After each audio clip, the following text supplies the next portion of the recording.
नारायण नारायण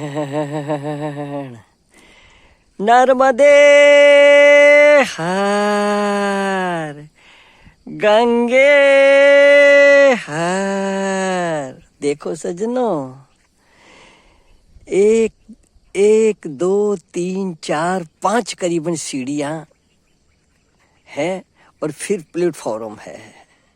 कल तो वो चार पांच सीढ़ियां खाली थी और प्लेटफॉर्म थोड़ा थोड़ा दिख रहा था। आज जल बहुत बढ़ गया, 5 सीढ़ियां बढ़ गई। हाँ, और नारायण यहाँ तक जल आ गया। तो प्रकृति दिखा रही है कि सदा परिवर्तनशील है प्रकृति। स्थिर तो एक अपना आपा है। उसको समझाने के लिए परमात्मा ऐसी लीला करके हमको बताते हैं, नारायण बताते हैं।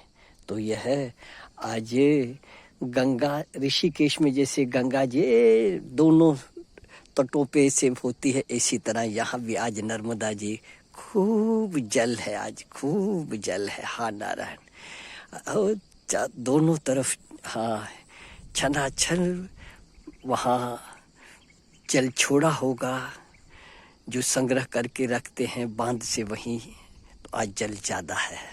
ठीक है, विधि का विधान जान, हानि लाभ सहिए, जाहि विधि राखे राम ताहि विधि रहिए। प्रकृति दिखा रही है कि हमारे पे भरोसा नहीं, अपने आप पे, अपने आप माना देह पे नहीं, अस्तित्व पे भरोसा करो तो आगे सुवाक्यों पे ध्यान देवे। संत लोग अनेक युक्तियों से, नारायण अनेक युक्तियों से हम लोगों को कहानी किस्से सुना करके उस अस्तित्व को लखाने की कोशिश करते हैं, नारायण कोशिश करते हैं। और बिल्कुल सत्य है, जैसे दूध हजम न होता हो और दूध शरीर को स्वास्थ्य करने के लिए, ठीक करने के लिए उपयोगी है, तो वेद लोग युक्तियों से दवाई खिला के आधा चम्मच 1 चम्मच ऐसे करके और दूध पिलाते हैं। इसी तरह संत लोग कहानी किस्सा दृष्टांत सुना करके हमको अस्तित्व पे समझाने की कोशिश करते हैं। कहते हैं संसार में तो ऐसा सज्जनों देखा जाता है कि लोग दूसरों का तो संहार करते हैं और अपने वालों को बचा लेते हैं। पांडवों को, कौरवों को तो हाँ नारायण सारा ही वंश का क्षय हो गया। अब यदि वंशों को तो बचाना चाहिए। बोले कि भगवान को अपना पराया का कोई भेद नहीं है। हाँ नारायण, भगवान को अपने पराया का कोई भेद नहीं है। उन्होंने सोचा कि जैसे सारी पृथ्वी का भार उतारा, वैसे इनका भी भार उतारना चाहिए। जैसे सबको वैकुंठ में भेज दिया, वैसे अब यदुवंशियों को भी भेज देना चाहिए। इसलिए उन्होंने अपने कुल के संहार की इच्छा की, नारायण इच्छा की। समझे सज्जनों, अपने कुल की संसार की इच्छा की। हाँ, इसी को कहते हैं स्थित कृत्यशः, क्योंकि यही एक कर्तव्य भगवान का शेष रह गया और सब कर्तव्य पूरे हो गए थे। देखो कितनी युक्ति से बता रहे हैं। काम, क्रोध, लोभ, मोह सबका संहार हो गया।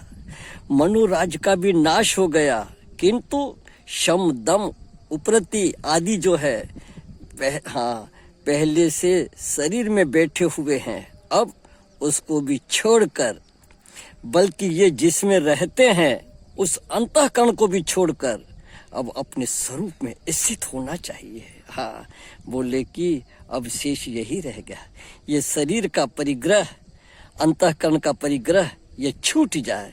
यही यदुवंशियों के भगवान की वृत्ति शरीर है। नारायण यही वृत्ति शरीर है। देखो नारायण, देखो सज्जनों, हाँ वीडियो का क्षमता मोबाइल में छोटी है ना, इसके लिए काटना पड़ा।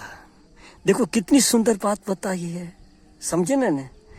सबका सहार हो गया, पृथ्वी का भार उतर गया। अब यदुवंशियों को भी छोड़ो, अब सबको वैकुंठ भेज दिया, उनको भी भेजो।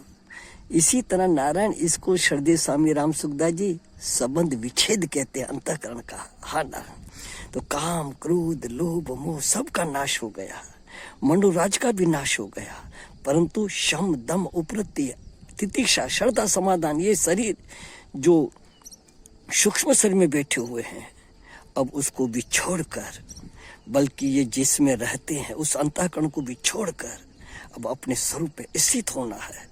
बोल कि ये सब यही काम शेष है।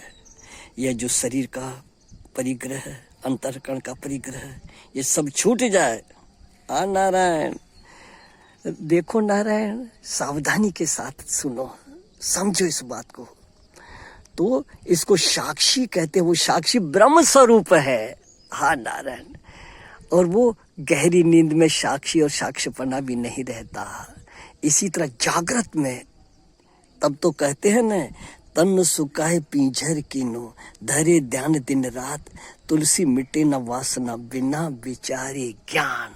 इस बात को समझो और समझ करके हम आप लोग अंतःकरण के जो प्रकाशक है, हाँ वही, वहाँ न तू है न मैं है, बस एक ही एक, आप ही आप, किसकी माला किसका चाप। ये नर्मदे माँ ऐसी दृढ़ता वृत्ति करवा दे अपने आप में जो सदा स्थित है, पर भूल से भ्रांति से इस देह को मैं मान रहे हैं। यह अनुभव दृढ़ करवा करके निष्ठा करवा दे माँ, निष्ठा करवा दे। सुखी रहे सब सर्वदा, सब ही रहे निरोग, सबका कल्याण हो नर्मदा माँ। न किंचित किसी को दुख हो मेरी माँ, न किंचित किसी को दुख हो। नर्मदे मैया की जय। नारायण नारायण, जय राम जी की।